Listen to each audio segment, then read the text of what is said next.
Monkey!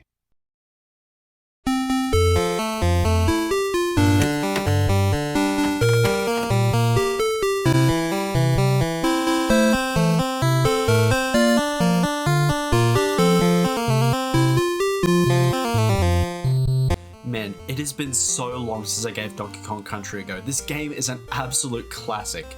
I also really love how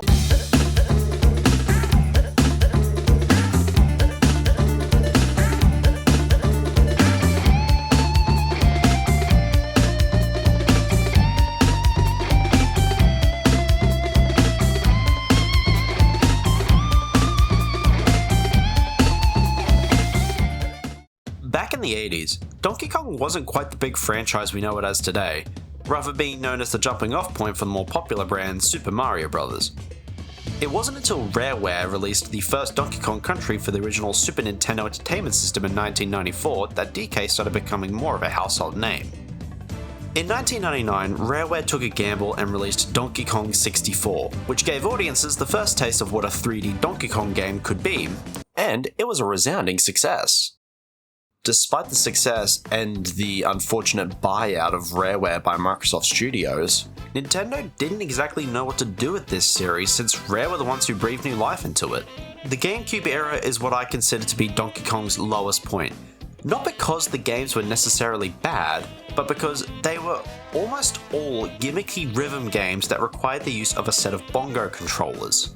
It wasn't until Donkey Kong Barrel Blast came out we would see a significant shift in the ape's perception with the release of Retro Studios' first DK title, Donkey Kong Country Returns.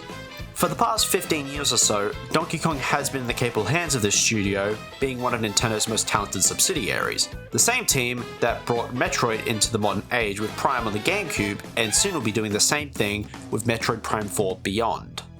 I felt like it was necessary to give this short history lesson on Donkey Kong because since Donkey Kong Jungle Beat on the GameCube, modern DK has only been in 2D platformers, making this the second coming of Christ. Donkey Kong Bananza, the second ever 3D action platformer in the Donkey Kong series. Yeah, instead of a brand new 3D Mario game for the launch of a new system, we got a brand new 3D Donkey Kong game being made by Nintendo themselves this time. No involvement from Rareware, obviously, or Retro Studios. First, let's address the elephant in the room. No! Not yet. Donkey Kong received a major redesign in this game, technically first appearing in the Super Mario Bros. Movie by Illumination. Of course, in the context of the movie, it was to make him fit better with the rest of the cast and the designs, but it would actually end up being a sign of things to come. The first time we saw this design as playable was in Mario Kart World. It was one of the major things to stand out with the original Switch 2 teaser trailer.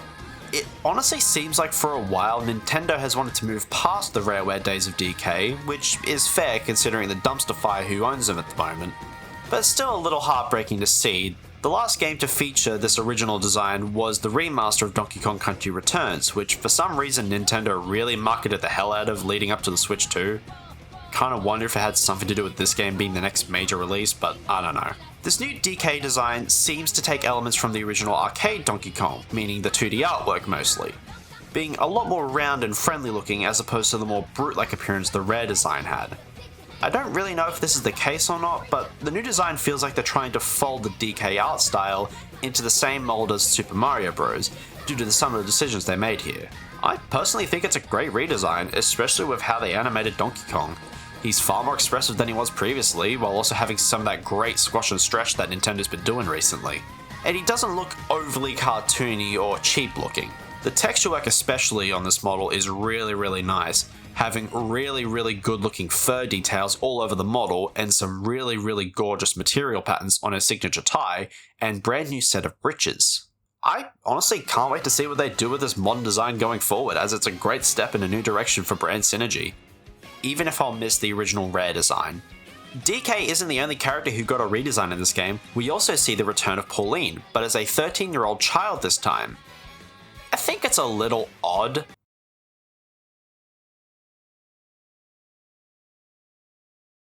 They're promoting Pauline as much as they have been recently, but it's nice to see her becoming a Nintendo mainstay, even if her personality recently just boils down to her being a singer.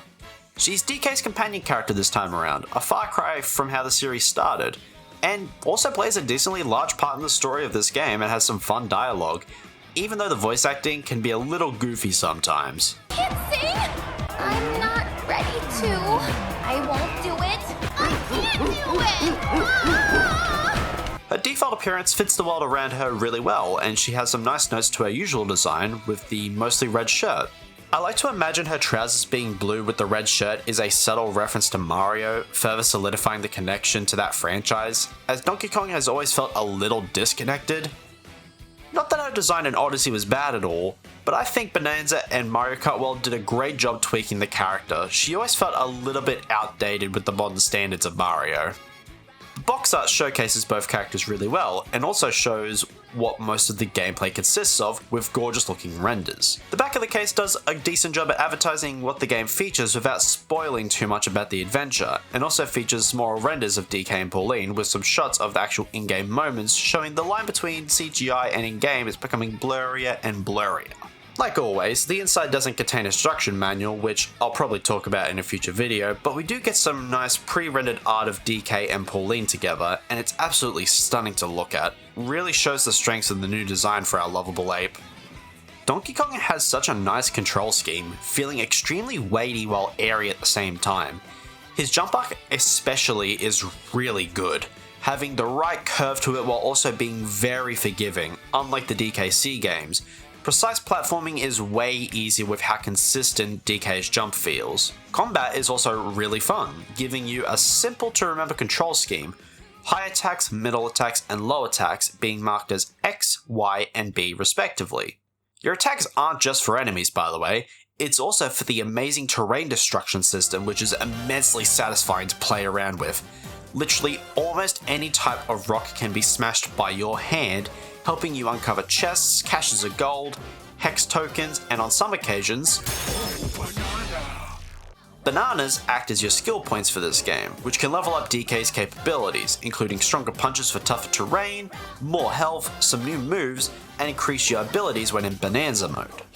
Finding bananas is relatively straightforward. You'll always find them around objective areas. There are 3 kinds of bananas you can find: a single, a triple, and usually at the end of a layer, a bundle of 5, which is just a free skill point.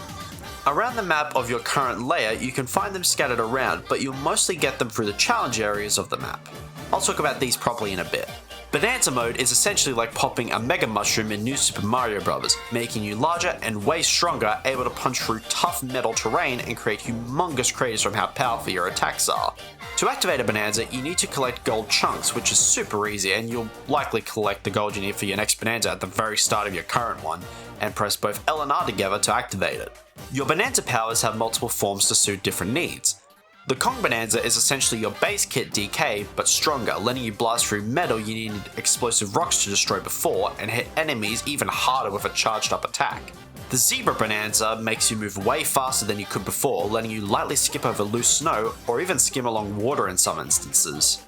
The Ostrich is my favourite Bananza, giving you the power of temporary flight and gliding, and also allowing you to drop egg bombs below you. Elephant Bananza allows you to inhale chunks of terrain and can help clear the path of hazardous materials and spit it back out as a hefty boulder. Finally is the Snake Bananza. This allows you to double jump and build up a charged jump to reach even higher up ledges than you normally would. You can also slow down time while using the Snake Bananza, which is really helpful for quick moving obstacles that you need to get around slowly.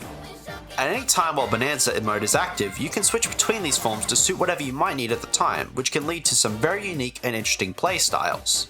Alongside skill point buffs, you can also increase your power by collecting fossils around the level you're on to spend at the clothes shop. Costumes for both DK and Pauline are here and can shake up your capabilities by a reasonable amount. For DK, he gets 3 customization options, but only 2 matter: your breeches and your tie. For Pauline, it's even more basic, only having 1 option to change her costume, but all of her costumes affect different attributes, namely your Bananza powers. Depending on the layer that you're currently on, it will affect what costumes are available to you, kind of like Super Mario Odyssey with the regional coins. Some layers only have color options for DK, the areas you'll find costumes for Pauline and breeches for DK are usually the same ones you'll unlock a new Bananza power. Difficulty isn't really a major issue for me personally in this game. It's probably the easiest Donkey Kong platformer game to be released so far. Where the game has most of its difficulty is through experimentation, letting the player try things and see what happens. Real challenge stems from your own imagination. Anytime I ended up dying in this game, it never felt like a cheap shot. Anything that killed me always felt like I was doing something wrong and could improve, which I mostly did. The game makes it very clear what you can and can't do, and if you ever find yourself getting lost, they give you a little waypoint you can follow by holding the L button down, which causes DK and Pauline to whistle and hum to find their path back to the main objective. It wasn't until the very lowest layers of the world, around the Forbidden layer especially, I started having any sort of trouble with the difficulty, but it wasn't anything unfair or unavoidable. It was challenging, but completely fair and expected because I was near the end of the game. As I mentioned earlier, there are challenge levels you can partake in for up to 3 bananas a pop. The barrel ones here are an enemy gauntlet, making you defeat all the enemies within a set time limit. Completing these are always worth 1 banana. These triangle doors are actual challenges, usually involving going from A to B, and if you have the keen eye you'll get at least 2 bananas from these, but for the players who look around a little bit more you'll find a hidden 3rd banana to add to your total.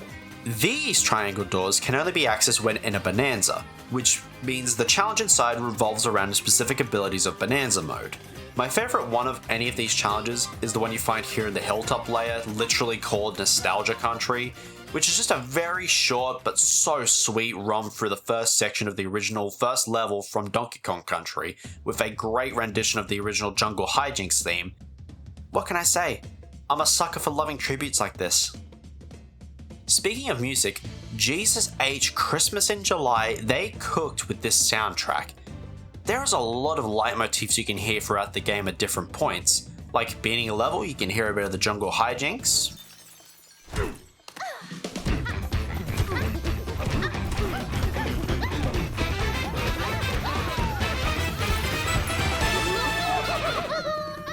And taking a rest at one of the getaways plays the NES Donkey Kong theme. Also, while you're at the getaways, you can hear part of the Donkey Kong rap from DK64 playing.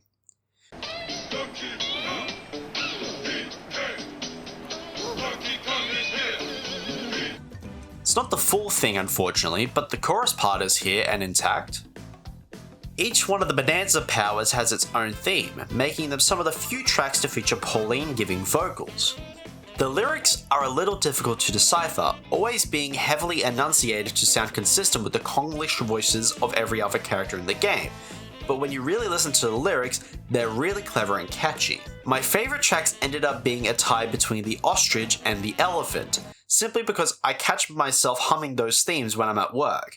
And if that's not what good music is supposed to do, I don't know what does.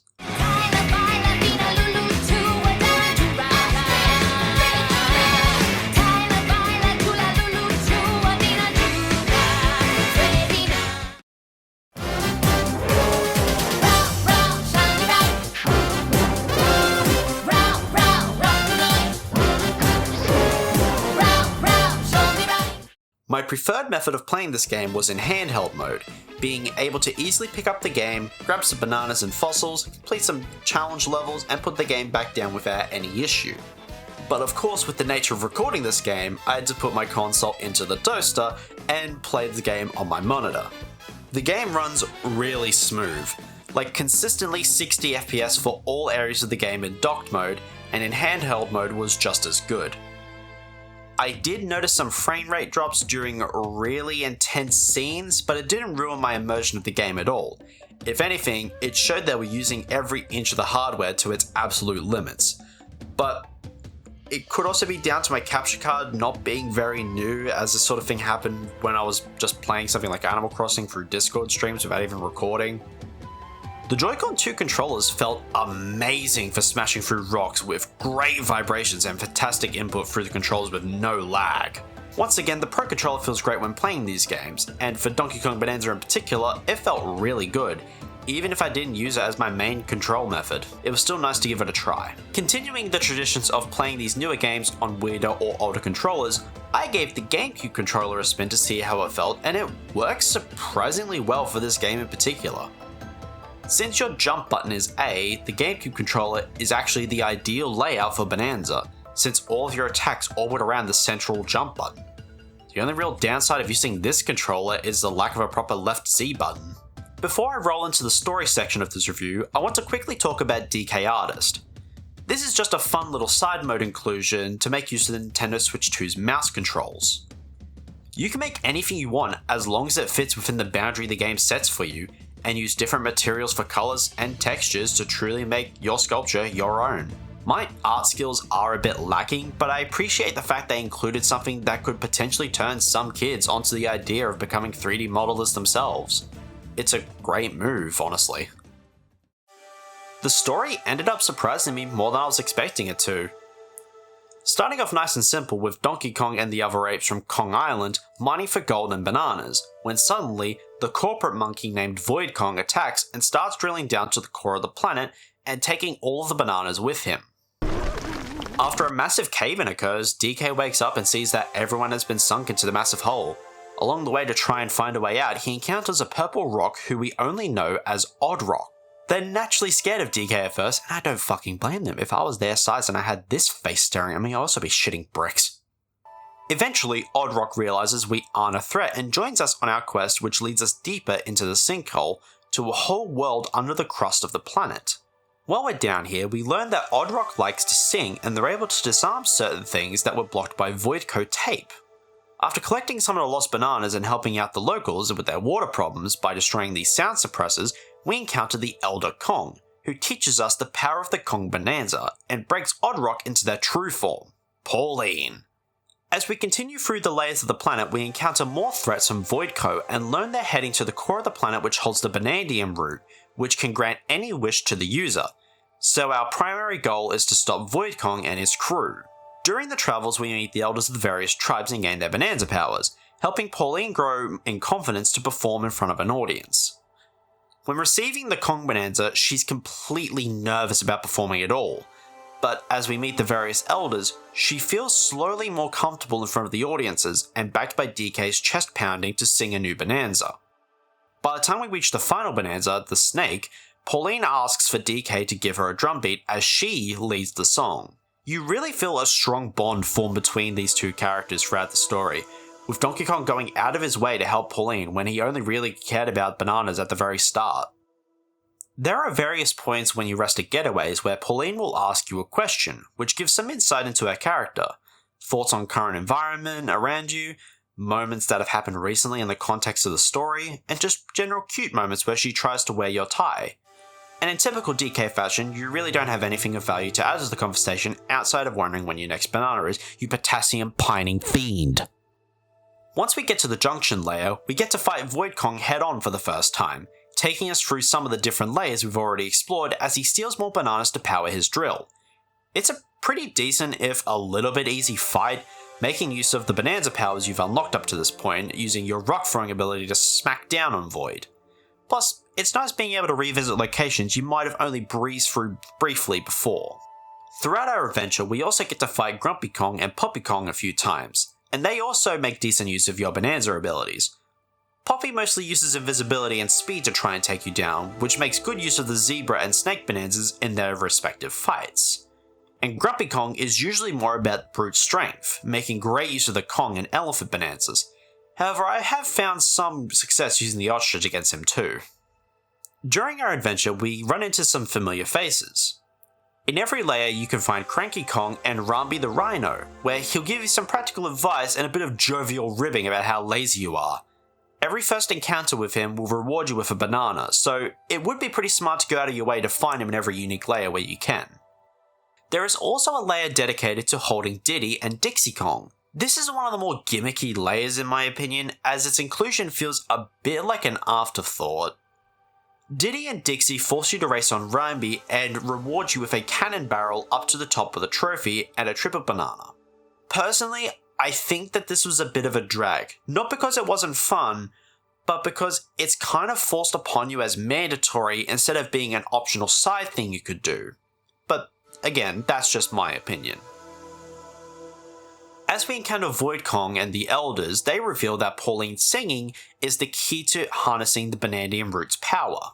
When we reach the end of the Radiance layer, Pauline is taken from our side for a bit as the void-controlled elevator knocks us out and traps us in the Groove layer.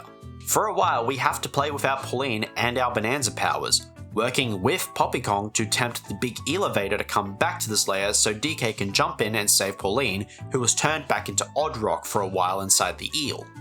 By the time we get to the Forbidden layer, Pauline fully understands that she has the power to send us back to the surface, vowing to never let Void use her power. The final fight with Void is great, making excellent use of Donkey Kong without his Bananza powers. After we take him down, we presume that we just beat the game. But no, we get thrown a curveball as fucking King K. Rool makes his grand return to the series.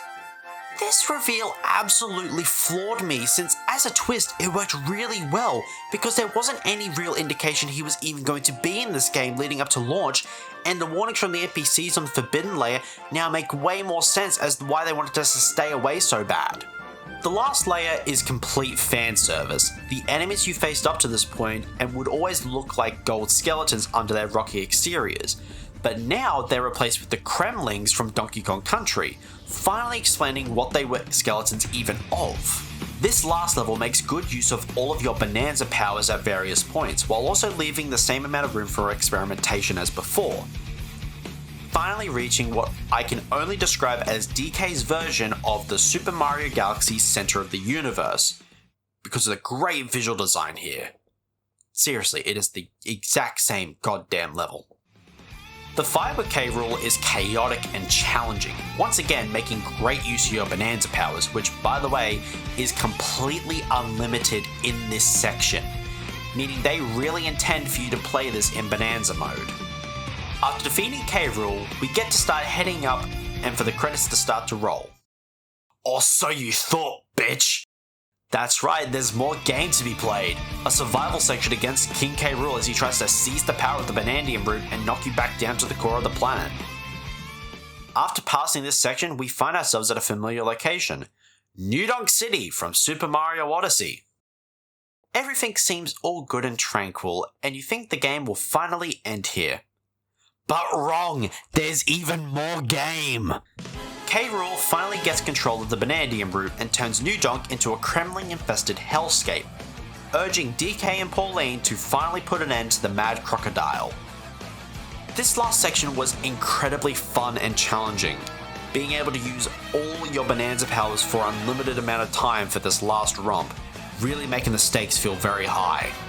When we finally catch up to King K. Rool, he absorbs the full power of the Banandian Brute, making him even more powerful than his initial fight. This is the true final boss of Donkey Kong Bananza, and once again uses every Bananza effectively to smack down on King K. Rool. It's a tough fight, probably the toughest in the entire game, but once he's defeated, that's completely it. There are no more surprises left in the main story. After the final cutscene is the end credits. I absolutely loved Donkey Kong Bananza. I loved it so much, it managed to curb me from getting another serious Dead by Daylight addiction. Until I beat the game and I had to start making this video, in which case distractions came very easily to me. I see this as the Super Mario Odyssey of the Nintendo Switch 2, aka this is the reason you are going to buy a Nintendo Switch 2 if you haven't already. While the price is still very high for a new release, I honestly feel like it justifies its price based on how much content there was to play around with in this. There was so much, I wasn't able to get everything in a timely manner. I personally will be giving Donkey Kong Bananza a crisp 9.5 out of 10. Unaffected by the price like I did with the Mario Kart World review, simply because I feel like I got my money's worth. If you like this video, please consider leaving a like and tell me what your thoughts on Donkey Kong Bananza are. I'd love to see what you think down in the comments below. And if you want to see more content like this, please consider subscribing. It's totally free and it helps out a ton. Thank you all so much for watching. Have a good one, gamers.